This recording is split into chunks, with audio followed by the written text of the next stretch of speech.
सभी हरिभक्तों को जय सीताराम। आज मैं बात करने जा रहा हूं भगवान भोलेनाथ की। जो भक्ति बढ़ी है लोगों के अंदर, जो भक्ति प्रकट हुई है और घर घर में भगवान भोलेनाथ के भक्त प्रकट करने का जो श्रेय है हमारे सम्माननीय प्रदीप मिश्रा जी को है। हमारे प्रदीप मिश्रा जी ने बहुत अच्छी तरीके से शिव पुराण का कथन करके और लोगों को भगवान शिव के बारे में ज्ञान करा करके और उनको मंदिर तक भेजने का कार्य किया है। प्रदीप मिश्रा जी बहुत विद्वान मूर्ति हैं, सम्माननीय हैं और अनेकानेक वो अचूक उपाय भी बताते हैं। और आज जो सबसे बड़ा कार्य उन्होंने किया वो आज हिंदू को उन्होंने भक्ति के मार्ग में जगाया है और भगवान भोलेनाथ का भक्त बना करके मंदिर तक पहुंचाया है। ये बहुत बड़ी बात है। और भगवान शिव की पूजा अर्चना करने से सब कुछ मिलता है। भगवान भोलेनाथ की पूजा हमारे त्रिलोकीनाथ विष्णु भगवान भी करते हैं। भगवान विष्णु नित्य प्रति कमल का पुष्प 1000 पुष्प चढ़ाते हैं, सहस्त्र पुष्प, सहस्त्र यानी 1000 कमल के पुष्प चढ़ाते हैं। एक बार क्या हुआ कि कमल के पुष्प चढ़ा रहे थे और उसमें 999 कमल के पुष्प निकले, उसमें एक कमल का पुष्प कम था। बोले अब क्या करूं, अगर मैं कमल का पुष्प नहीं चढ़ाता हूं तो मेरी पूजा अधूरी रह जाएगी। उस समय हमारे भगवान विष्णु भगवान को स्मरण आया कि लोग मुझे कमल नयन कहते हैं, मेरी आंखें कमल के समान हैं, इसलिए मुझे कमल नयन कहते हैं। तो अपना एक नेत्र निकाल करके भगवान भोलेनाथ के चरणों में समर्पित कर दिया उन्होंने। इतने बड़े भक्त हैं हमारे विष्णु भगवान भोलेनाथ के।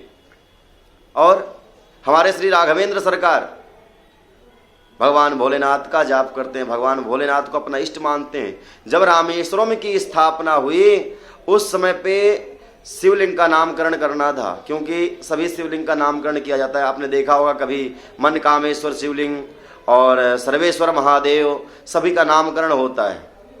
तो वहाँ नामकरण करना था तो राम जी ने कहा कि राम जी के जो ईश्वर हैं वो रामेश्वर हैं, रामस्य ईश्वरः सा रामेश्वरः। तो वहाँ भोलेनाथ प्रकट हो गए और बोले कहे नहीं नहीं प्रभु, नाम तो ठीक है रामेश्वर, लेकिन इसका अर्थ गलत है, अर्थ मैं सही बताता हूँ। बोले क्या है भोलेनाथ? बोले राम जिसके ईश्वर हैं वो रामेश्वर हैं, राम ईश्वरः सा रामेश्वरः, राम जिसके ईश्वर हैं।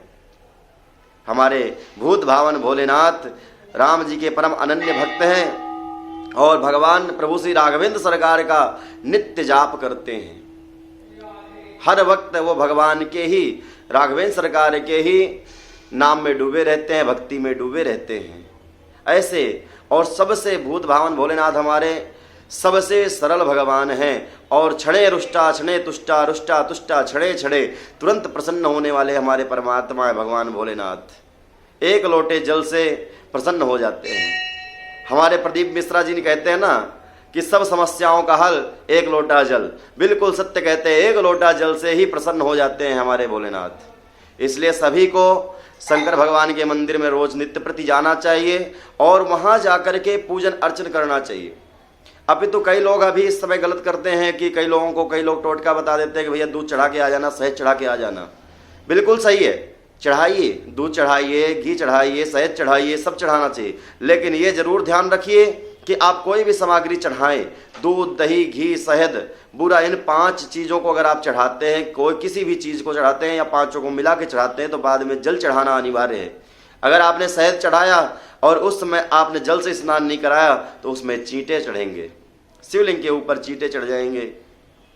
बताइए कैसा होगा फिर। इसलिए कोई भी वस्तु चढ़ाने के बाद जो ये 5 चीज़ें हैं, 5 चीज़ें स्नान कराने की हैं, दूध, दही, घी, शहद और बूरा, ये 5 चीज़ें। अगर ये 5 चीज़ों में से आप कोई भी चीज़ चढ़ाते हैं या 5 चीज़ मिला के पंचामृत बना करके चढ़ाते हैं तो उसके बाद में जल चढ़ाना अनिवार्य है भगवान भोलेनाथ को। फिर इसके बाद में आप पूजन करें। भगवान भोलेनाथ हम घर में भी रख सकते हैं, लेकिन घर में हम सभी पत्थरों का बना हुआ शिवलिंग नहीं रख सकते।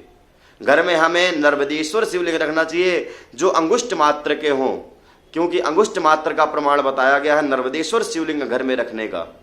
अगर घर में नर्मदेश्वर शिवलिंग है आपके, साक्षात भगवान भोलेनाथ वहाँ पे विराजमान हैं, क्योंकि कहते हैं हमारे जो साधु सन्यासी हैं, बताते हैं हमारे बड़े बुजुर्ग जो हैं कि नर्मदा का कंकड़ सब संकर, नर्मदा का कोई भी कंकड़ उठा के लाया जाए नर्मदा जी से, वो शंकर का ही स्वरूप माना जाता है। वो स्वयंभू है, उनकी प्राण प्रतिष्ठा करने की कोई आवश्यकता नहीं है।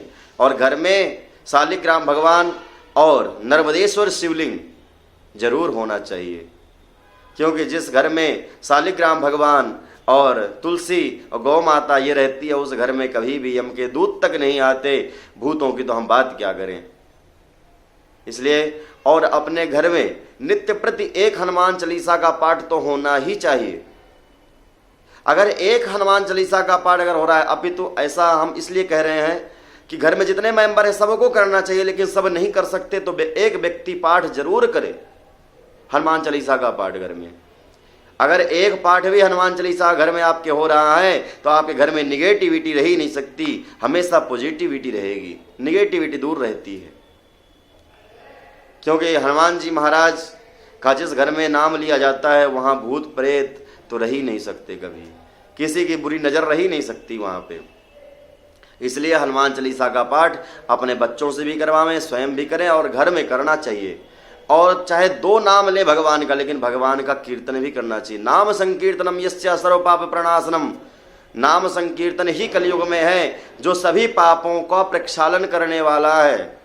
भागवत में 18,000 श्लोक हैं, 18,000 श्लोकों में लास्ट का श्लोक है जो मैंने आपको बताया कि नाम संकीर्तनम यस्य सर्व पाप प्रणाशनम, सभी पापों को भस्म करने में सक्षम है हमारे प्रभु श्री राघवेंद्र सरकार का, हमारे कृष्ण कन्हैया लाल का परमात्मा का नाम गुरु मंत्र। गुरु मंत्र जाप करना चाहिए। इसके लिए हमारी एक वीडियो है पीछे, आप देख सकते हैं गुरु जी के ऊपर कि हमें गुरु मंत्र का किस प्रकार से जाप करना चाहिए, किस प्रकार से हमें पूजन अर्चन करना चाहिए। तो गुरु मंत्र का जाप तो नित्य प्रति हमें घर में करना चाहिए। और दूसरा हमारे बाबा तुलसीदास जी महाराज कहते हैं कलयुग केवल नाम आधार है। केवल शब्द कहाँ लगता है? जब कोई व्यक्ति ये कह देता है कि भैया हमारे पास एक समान के अलावा दूसरा नहीं, केवल एक वस्तु बची है। उसी तरह हमारे तुलसीदास जी महाराज कहते हैं कि केवल एक ही है जिनसे मुक्ति हो सकती है। कलयुग केवल नाम आधारा, कलयुग में सिर्फ नाम का आधार है। इसलिए अपने घर में बच्चों को बैठा करके शाम टाइम या सुबह टाइम कीर्तन जरूर 2 मिनट करें। अगर सुबह समय नहीं मिलता तो शाम को सूर्यास्त के समय 2 नाम जरूर लेवें और कीर्तन जरूर करें। सभी हरिभक्तों को जय सीताराम।